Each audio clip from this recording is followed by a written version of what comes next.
Hello everyone, it's Lennan. Welcome to the channel. Today I want to talk about some witchcraft plans that I have, okay?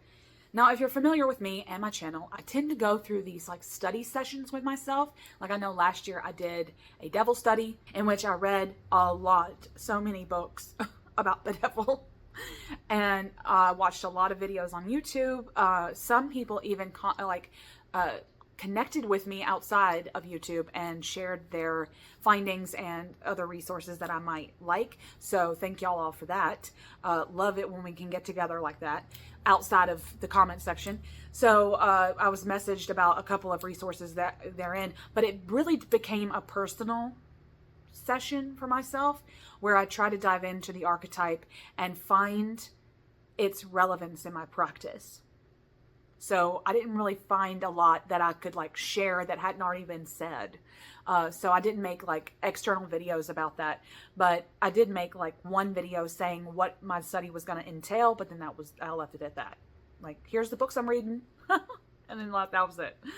But it was very personal. So I tend to like to do these study sessions, and I have quite a few of them going that I want to do this year, you know, like in the future. Don't know if it'll be this year per se, but just ongoing. There's whatever happens. And the first one is the Priestesshood. Okay, I've made a video about this on the channel about what I think it means to be a priestess, the path of the priestess, and the reverence and devotion therein. And I realized that I had so much written down in my journals and in my poetry journals that I could compile what I know of the priestesshood into another book. So that's one of the 4 books that's coming out from moi this year. So that book is going to be mostly the poems that I have written about trance, devotion, ecstaticism, movement, prayer, like prayers and chanting and things that we do over the fire vessels that would be burning in the temples. Okay, it's temple work really, but in a more modern way, because I ritualize the words and I can take them to my sacred spaces. So that's what that book's going to be on, and that's later on down the road.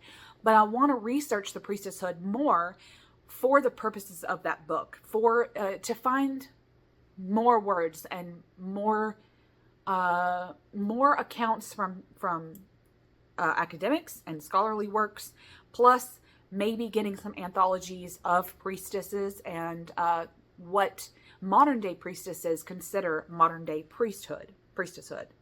So there's so many great witchcraft and spiritualists and occult YouTubers that consider themselves a priest or a priestess, but I want to conduct a study and figure out, I mean, I'm sure that like if I watched 5 videos on this, there would be 5 answers, but I really want to dive into what modern day practitioners consider when they say that they are a priest or a priestess. You know, is it only through a deity work, like personified deity? Is this more soft polytheism, or is this more deity through animism, which is a wonky concept in and of itself, which I am one. It's still a wonky concept when you think you're an animist, but you also somehow revere deity. It seems to be like 2 things.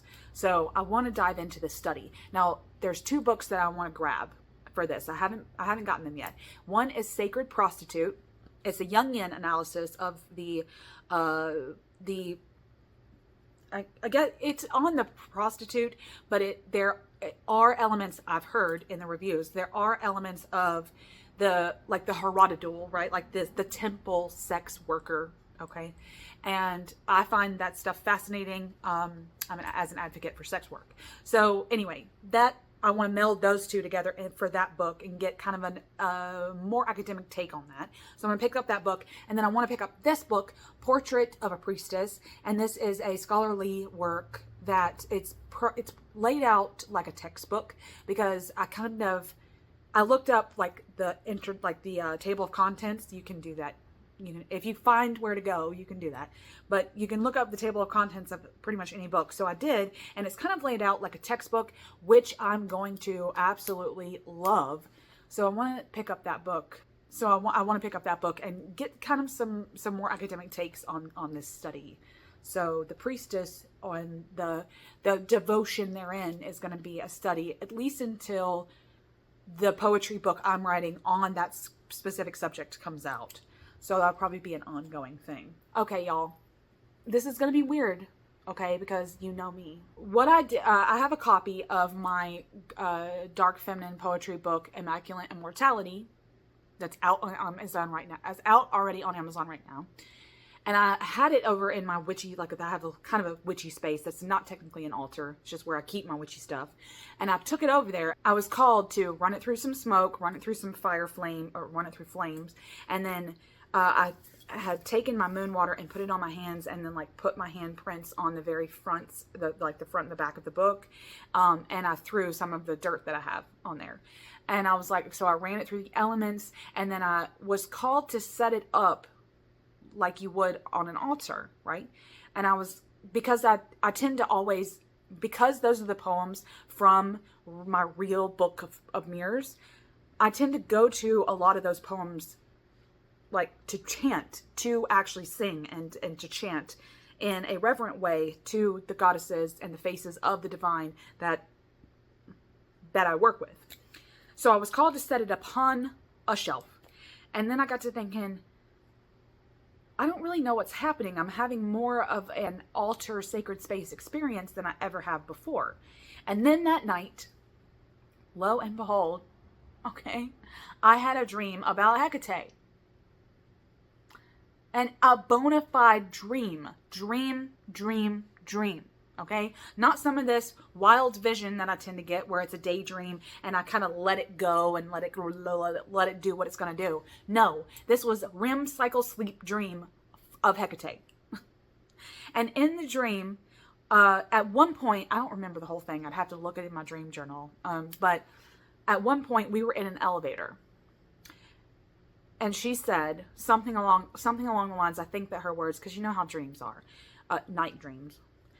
At one point she said, I'm even more ancient than that. And I don't remember I don't think I said anything to warrant her response. So she was just saying this like someone else was talking or something. It was weird. Okay. So that was at one point, and we were in an elevator, which I think was weird for me. So anyway, I got a bona fide dream from her. And it just seemed all leading somewhere. More so like I've put my words out. She's in my book. All the, like so many of the poems that I wrote in that book for her, that were for her. And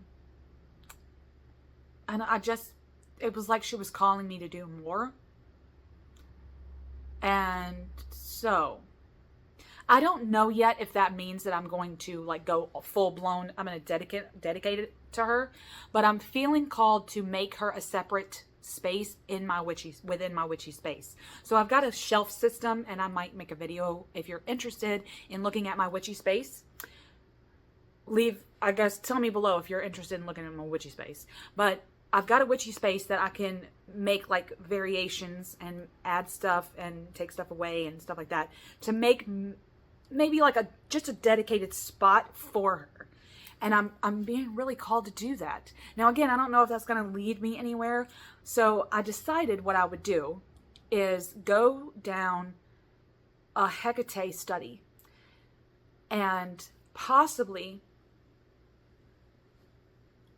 okay, if I make that space and then try to form a little bit more of a practice with her, and then a study, like read up on some more of her, get some, read up on her more in more books. I actually have all the Hecate books that I'll probably ever need. So I'll like re-reference them. Another synchronistic thing that I got was because of all this, I got a new journal for Christmas, because we've already talked about when you like to journal, that just seems to be the go-to gift that people give you. And I got an all black journal. Now, I mean, the paper is black. The outside is a hardback black book, notebook.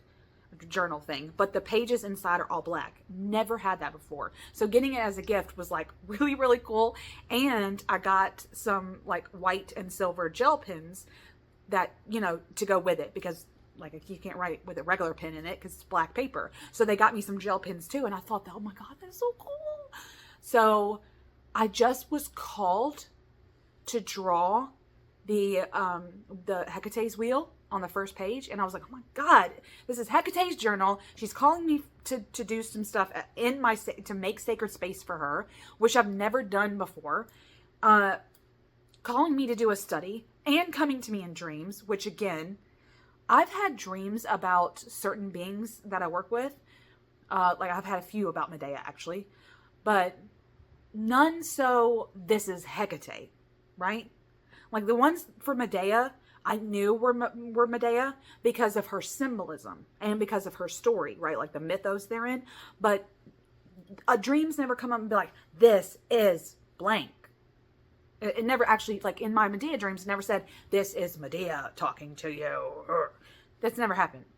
So for me to have a Hecate dream and then all these synchronicities are happening, I don't know, this year might be. She's also calling me to do one more thing. And I want you guys' opinion on this. Okay? I mapped out for her the other night tarot grimoire. A Hecate tarot grimoire. This means that she wants me to make a tarot deck. Okay? And what I did was, through this sacred space, it was really weird because I was not technically in sacred space, but I was called to light some incense, and then I lit a candle to have like right beside my PC. So it made itself a sacred space somehow. And then before you know it, I had mapped out this huge book that was on the tarot, and I used her epithets for all the major arcana. Like I designated each major arcana card with one of her epithets, and then chose the suits, and each suit, instead of the court cards, each suit would represent another epithet of hers as well. And so like the torches, which is the wand suit, would be the epithet of the torchbearer, right?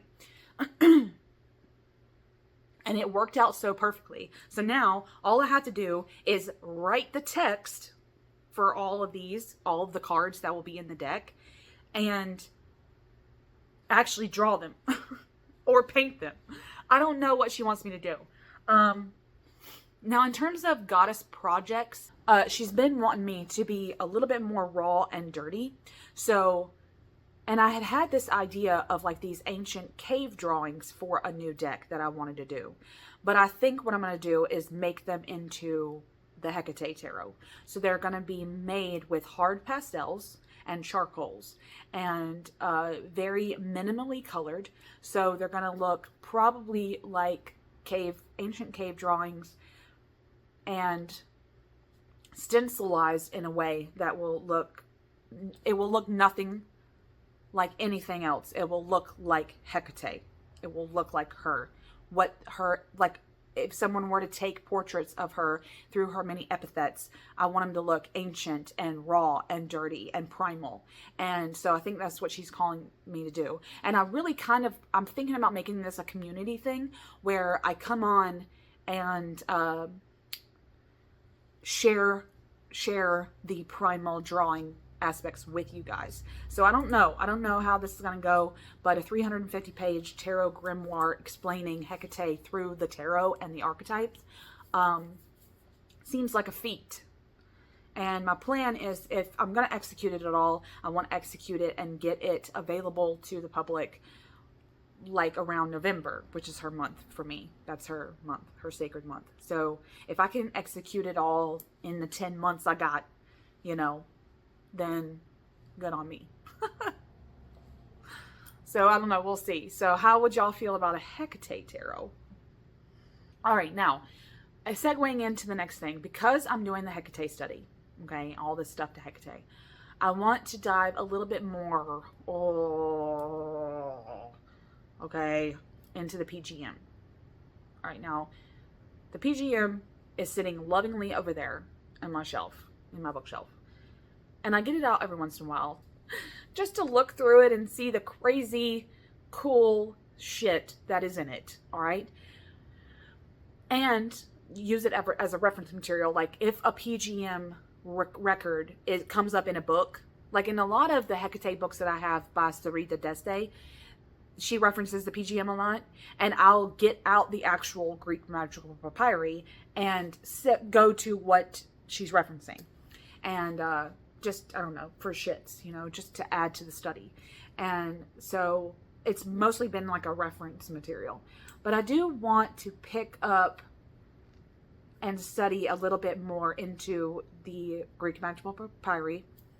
And I'm already doing the Priestess study, so I'm trying to get into like the magic of the Greek and Roman world and what magic is to the ancients. Actually just watched a video by Ronald Hutton, because who doesn't watch every single one of the videos he puts out from the Gershwin College?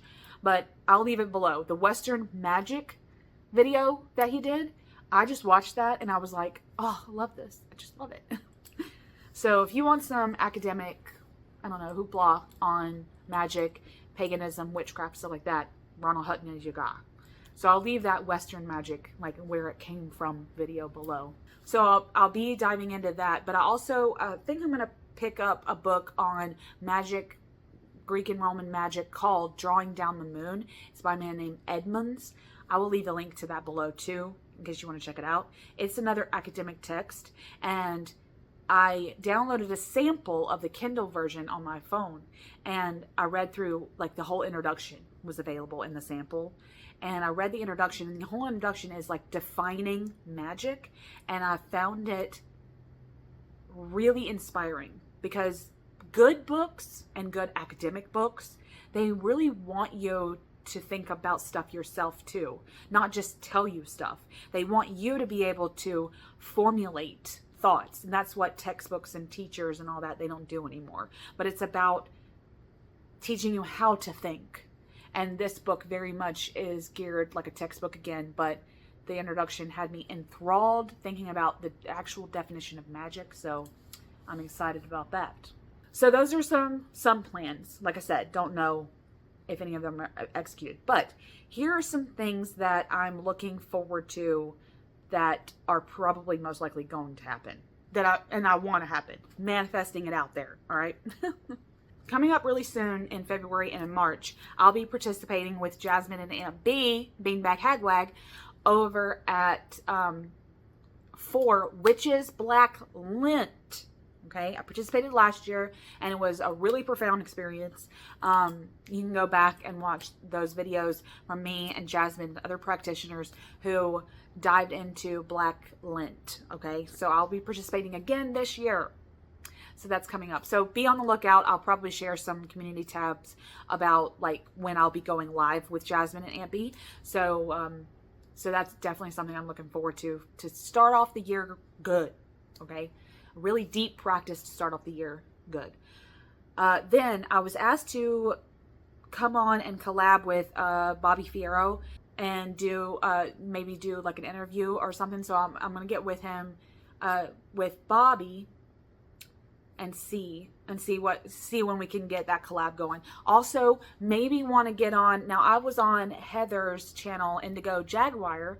I was on Heather's channel a little while ago with Nancy, A Crone's Intuition, for some dark feminine poetry, okay? Shouting out my book and talking about poetry and stuff like that, and it was really, really fun. But I want to come back and do some more poetry with them, and maybe Karen over, I think her name is Care Bear. Care Bear. I will leave all these channels below so you can go check them out. So I want to collab more with Heather over at Indigo Jaguar, Nancy at A Crone's Intuition, and Karen from Care Bear. And maybe talk more poetry, tarot, whatever. And I was also on Angie's channel, Roots and Waves, and definitely want to collab with her again this year, because we just talk like old friends, of course, and it just flowed very nicely, and love Angie to death. So I want to, collab more. And so those are some collabs that I'm really looking forward to. And then I want to go to Mystic South. Okay, I live in Georgia, and it's in Atlanta. I don't know why I haven't gone. Hopefully I can buy tickets and go and participate, because I've always wanted to go to like pagan pride and festivals and stuff like that. And we don't have a lot here in Georgia, okay? Living down here in the Bible Belt, there's just not many down here. So the fact that Mystic South is still going strong, I really want to go. So I'm really hoping that I can buy my tickets and go and be with some more practitioners, you know? So that's something that I'm looking forward to if I can go. Okay, let's talk about books, okay? Because you know me. Ugh. Okay. Let's see. At the beginning of this year, I finished Jasmyne's third Otherworld sorcery book, okay? This is the third out of 3 that she's finished. So she's got all 3 of her Otherworld sorcery books out now. So I will leave a link to the Amazon link below to go check out Jasmyne's work, because they're all really, really good. Okay. The second book had me enthralled too, because there was just so many spirits. Jasmyne listed out so many spirits from the other world that she's encountered, that other people have encountered in this like shared personal gnosis way. And it was just really, really good. And if anything else, you can use it as an inspiration for working with spirits. And then the next one I picked up was this. Okay, you guys, this felt so good. So good. Feral Church, a Feral Church. Okay. Byron Ballard. Okay. Another practitioner from down here in the South. Y'all know me. I'm an advocate for ferality. This is a guided journey to find magic, kinship, and the goddess. Now listen to me. This is a catabasis. Okay? This is a catabasis. It feels like a journey, because it's supposed to. It starts out from the winter solstice to the summer solstice, and then from the summer solstice to the winter solstice. It's in 2 parts. And I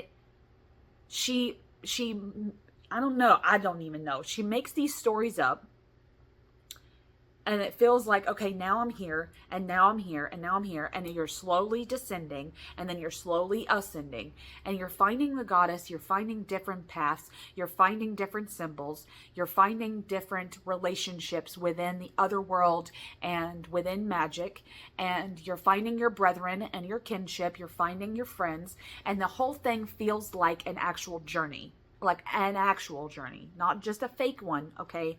But you're actually reading like it's like half novel, half witch book, and half about the magic of the forest and the magic of beings and the magic of whatever. And then you find the goddess. It's like, bam, the goddess was in the bees making honey. Like, I thoroughly enjoyed this. Okay. What else? What were the other books? Okay, some books that I have right here on the table and that I've just ordered are, okay, this one. Now, after my Women Who Run with the Wolves year study last year, I picked this up, The Way of the Wild Soul Woman, and it is a look into the 5 earthly realms, I guess you could say, and how to dive into them to find your wild self. So it's geared, I've read a lot of this, and it's geared a lot like Women Who Run with the Wolves, but she's been able to map out, okay, this is the desert woman, this is the forest woman, this is the ocean woman, and it dives into each of the 5 biomes, for lack of a better word, and how each one of them can be symbols and how to wade through them. So another journey-like book. It reads very much like a journey, but it's really, really good so far. I just kind of started it, I don't know, like 2 weeks ago. 5 Earth Archetypes to Unleash Your Full Feminine Power. You've got the Desert Woman, the Forest Woman, the Ocean and River Woman, the Mountain Woman, and the Grassland Woman. So I'm really excited to finish this. I'm actually really, really loving it right now. So there's that one. I think Dylan, if you did, let me know, okay? I think that you asked me to do a video on this. Myths to Live by Joseph Campbell. Because I may have mentioned, I probably mentioned it in a video not too long ago. So Dylan, if you asked me to review this, or was it another Joseph Campbell book? Because I think I pulled this off the shelf for something, and I could have sworn it was you that asked me to dive into it. So if it was, let me know. But I did pick it up, and I want to reperuse Myths to Live by Joseph Campbell. This will also help me in my priestess practice, I believe, because I'm going to be diving into myth and story and the magic therein. So anyway, Dylan, let me know what you said about that. And then I picked up this from Amazon. Kim Rashidi is a poet and an author that has written a tarot book, like a tarot novel before, but I chose this one, okay? Girl Mess, a catabasis in verse. Look at this cover. You got the matches and the roses and what looks like a stamp, some shells, some cowrie shells, this abalone shell, a card, some pearls, pomegranates. Just, this looks so good. This looks like an altar to me. This looks like an altar setup. But what struck me was the back of this. It says Dante's Inferno, but for girls. I have not even opened this because I'm so scared it won't live up to that. A Dante's Inferno, but for girls. What? Yes. Okay? Yes. So I think I want to start this closer to Witch's Blacklint to form the catabasis that will be the springtime for me. I think catabasis is going to be the magic word for like February, March, April, and possibly May. It's going to be feral, primal, spring, catabasis. So that's what's going to happen with that. All right, now, some books that are coming out that I want to read this year, okay? I managed to order Storytelling for Magic, Bardic Skills, and Ritual Craft by Halo Quinn. I did order it, and it is coming because it's technically already out as of the time I'm filming this, but it's just released. So I can't wait for that to show up. Then this is already out too. Sacred Bones, Magic Bones by Ness Bosch. I can't wait for this to come in because I think this is going to be good. I've listened to a couple of their interviews on YouTube, and they kind of grew up in, I would like to say they kind of grew up in a necropolis place, a place that the dead were very revered and bones were everywhere and stuff like that, from what I can understand of their accent. From what I can understand, that's how it happened. And they've written down a lot of stories and stuff about the bones. So you know me, I'm all about them bones. So I'm really hoping that I'll get a lot out of this. All right, now further down into the year, sometime in March, I want to get Once Upon a Place, because if you watched my poetry work in progress video where I really talk about poetry and what it's doing to me and giving you a little bit of behind the scenes into my new poetry book that's coming out in February, I talked about Once Upon a Place being a magical statement for me. So it was synchronistic for this book to come up, but it's called Once Upon a Place, Forests, Caves, and Other Places of Transformation. So it's going to dive into the actual places from stories and myths and stuff like that and fairy tales.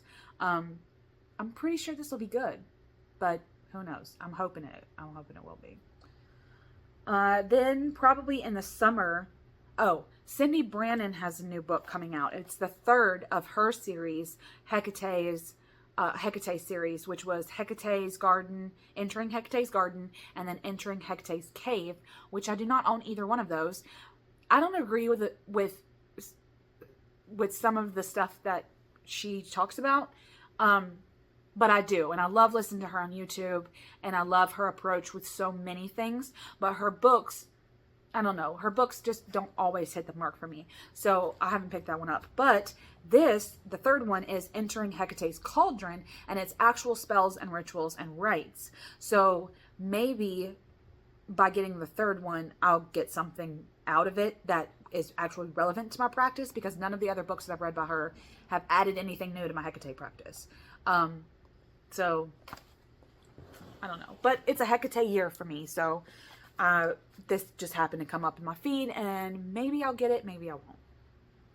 And then sometime in late summer, I think, Matthew Venus has Ensoiling the Effigy, the Inspirited Objects, okay, with the lovely art by Adrienne Rossi, okay, who we all know from Poison Apple Print Shop. I've been following her forever, okay? Man, I remember when she was doing that in her, like, in her house. So, anyway, lovely art. I think she's illustrated the book, not just the cover, but, so I'm really wanting to pick this up, because I'm an amulet and talisman and charm girl all day long. So to have this be something to do with inspirited items and vessels and amulets and talismans and blah, blah, blah. It should be a really, really good book to dive into the spirits and spirit work, but also talismanic and amulet work. So hopefully it can live up to what, like, it says on the tin. So that's some stuff that I'm doing this year. And hoping to dive into. We'll see. Let me know your thoughts. What are y'all doing? What are your plans? Okay? What are you reading? What's coming out that you just cannot wait for it to come out? In terms of a book or something. A course or something. Like, I don't know. Y'all tell me below. Alright. I hope everyone's having a magical day. Much love.